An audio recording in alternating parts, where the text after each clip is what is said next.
పిఠాపురంలో జనసేన అధినేత పవన్ కళ్యాణ్ పర్యటిస్తున్నారు. పిఠాపురంలోని హెలిప్యాడ్ నుంచి డైరెక్ట్ గా వర్మ ఇంటికి పవన్ వెళ్లారు. వర్మ ఇంటిలోనే భోజనం చేయనున్నారు. అనంతరం హోటల్ కి వెళ్లి బస చేయనున్నారు.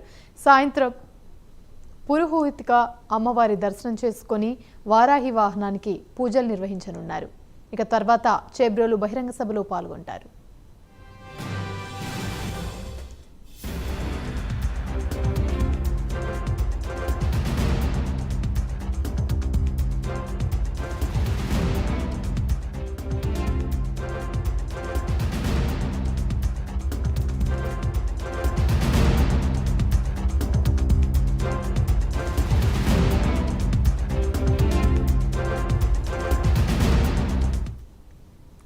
రైట్, ఇక ఇదే అంశానికి సంబంధించి మరిన్ని వివరాలు మా ప్రతినిధి వర్మ మరిన్ని అప్డేట్స్ అందిస్తారు.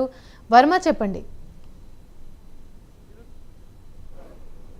యామిని ప్రస్తుతం పవన్ కళ్యాణ్ కొద్దిసేపటి క్రితం పిఠాపురం నియోజకవర్గం చేరుకున్నారు. మాజీ టీడీపీ ఎమ్మెల్యే వర్మ స్వగృహానికి అయితే ప్రస్తుతం వెళ్తూ ఉన్నారు. మరికొద్దిసేపట్లో వర్మ ఇంటికి చేరుకున్న తర్వాత అక్కడ భోజన విరామం అనంతరం ఏదైతే ఎన్నికల కార్యాచరణకు సంబంధించి పిఠాపురం నియోజకవర్గంలో తాను పోటీ చేస్తున్న తరుణంలో ఆయన మద్దతు కోసం ప్రస్తుతం ఆయన ఇంటికి అయితే వెళ్ళడం జరుగుతుంది. అటు తర్వాత ఏదైతే రాబోయే రోజుల్లో పిఠాపురం కేంద్రంగా ఎన్నికల శంఖారావాన్ని పూరించడానికి 4 రోజుల పాటు షెడ్యూల్ ఖరారు పడింది. అయితే పిఠాపురం నియోజకవర్గం నుంచే రాష్ట్ర వ్యాప్తంగా కథన రంగానికి ప్రస్తుతం పవన్ కళ్యాణ్ అయితే వెళ్ళి అటు తర్వాత రాష్ట్ర వ్యాప్తంగా అన్ని నియోజకవర్గాలకి ఇక్కడి నుంచే ఎన్నికల శంఖారావాన్ని పూరిస్తారు.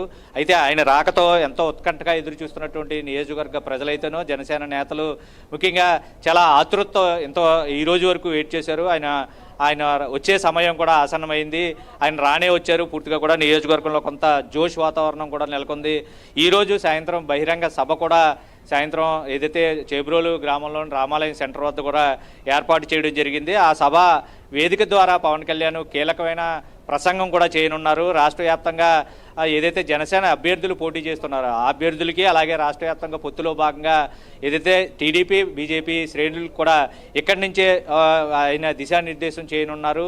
ఏదైతే రాష్ట్ర వ్యాప్త ఎన్నికలకి పిఠాపురం నియోజకవర్గం నుంచి తాను పోటీ చేయడం, ఇక్కడి నుంచే ఎన్నికల శంఖారావాన్ని పూరించడం, ఇదంతా కొత్త రాజకీయ వరవడికి శ్రీకారం చుట్టిందనే చెప్పాలి. అయితే ఆయన ఈరోజు పిఠాపురం రాక సందర్భంగా ఆయన ఈ నియోజకవర్గానికి సంబంధించి పోటీ చేస్తున్న తరుణంలో ఇక్కడ ఉన్నటువంటి నియోజకవర్గ ప్రజలైతేనో ఇక్కడ ఉన్నటువంటి నేతలైతేనో పూర్తి స్థాయిలో చాలా ఆనందం వ్యక్తం చేస్తున్న పరిస్థితి అయితే ఉంటే కొంతమంది సీనియర్ జనసేన నేతలు కూడా ప్రస్తుతం మనతో పాటు ఉన్నారు. వాళ్ళని అడిగి పిఠాపురం నియోజకవర్గం ఆయన రాక లేదంటే ఆయన పోటీ తదితర అంశాల గురించి వాళ్ళ మాటల్లో అడిగి తెలుసుకుందాం. పవన్ కళ్యాణ్ ఎప్పుడు వస్తారని ఎదురు చూసిన తరుణం వచ్చిందే, ఆయన వచ్చేసారు. 4 రోజులు ఇక్కడే ఉంటారు. రాష్ట్ర వ్యాప్తంగా అంతా ఇక్కడి నుంచే వ్యవహారం అంతా నడుపుతూ ఉంటారు అని ఆయన ప్రకటన తర్వాత ఏ విధంగా ఉంది జనసేనకి ప్రస్తుతం ఉన్న ఆ వేవ్ ఏ విధంగా కనపడుతుంది? నియోజకవర్గ ప్రజలుగా ఇక్కడ ఉన్న మీరు జనసేన పార్టీ నేతలుగా ఆయనకి ఏమి ఇవ్వబోతున్నారు? పవన్ కళ్యాణ్ గారు ఎప్పుడైతే పిఠాపురం నుంచి పోటీ చేస్తున్నానని తెలియజేశారో ఆ రోజు నుంచే పిఠాపురం నియోజకవర్గ ప్రజలందరూ డిసైడ్ అయిపోయారు. వాళ్ళ ప్రతి ఒక్కరి ఓటు కూడా పవన్ కళ్యాణ్ గారు వేస్తున్నారు. రాష్ట్రంలో ఎక్కడా చూడలేనంత మెజారిటీ ఈ పిఠాపురం నుంచే పవన్ కళ్యాణ్ గారికి అందించడానికి ప్రజలు సిద్ధంగా ఉన్నారు. అన్ని తరగతుల ప్రజలు, అన్ని సామాజిక వర్గాలు కూడా పవన్ కళ్యాణ్ గారిని గెలిపించుకోవడానికి సిద్ధంగా ఉన్నారు. ఓ పక్కన మత్స్యకారులు, చేనేత కార్మికులు, బీసీ సోదరులు, ఎస్సీ సోదరులు, కాపు సామాజిక వర్గం అందరూ కూడా ఏకదాటిగా పవన్ కళ్యాణ్ గారిని గెలిపించుకుంటున్నారు. అదేవిధంగా యువత అయితే చాలా కుతూహలంగా వెయిట్ చేస్తుంది. పవన్ కళ్యాణ్ గారు పిఠాపురం నియోజకవర్గాన్ని సందేశించి ఏం ప్రజలకి హామీ ఇస్తారని కూడా ప్రజలందరూ కూడా వేచి ఉన్నారు.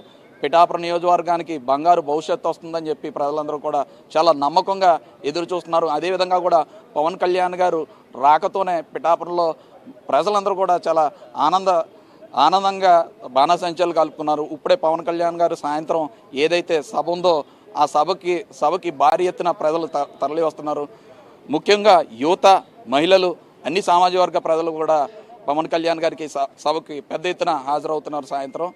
ఇదే విధంగా ఒక పక్కన మా జనసేన పార్టీలో మా కూటమిలో ఇటువైపు ఉంటే ఒక పక్కన వైఎస్ఆర్సీపీ నాయకులు అయితే 2-3 మంత్రులు ఒక మండలంలో పనిచేయడానికి సిద్ధంగా ఉన్నారు. అంటే వాళ్ళకు కూడా తెలుసు పవన్ కళ్యాణ్ గారి గెలుపు ఏ స్థాయిలో ఉంటుందని కూడా వైఎస్ఆర్సీపీ నాయకులు తెలుసు. అందుకనే వాళ్ళ నియోజకవర్గాలు కూడా వదిలేసి ఒక మండలానికి ఇద్దరిద్దరు మంత్రులు తిరుగుతున్నారు. రాత్రులు చీకట్లో వెళ్ళి ప్రజలను కలుసుకున్నారు. కానీ ప్రజలు చెప్పేస్తున్నారు మేము ఓటైతే పవన్ కళ్యాణ్ గారికే వేస్తాం అనుకుంటున్నారు. భారీ ఎత్తున ధనం కూడా ఖర్చు పెట్టి ప్రజల్ని ఆకర్షితులు చేయడానికి సిద్ధమవుతున్నారు. కానీ ఇప్పుడు మాత్రం ఎంత ధనాన్ని వేచించినా సరే ప్రజలు మాత్రం పవన్ కళ్యాణ్ గారు ఓటేస్తారు. రానున్న రోజుల్లో ఖచ్చితంగా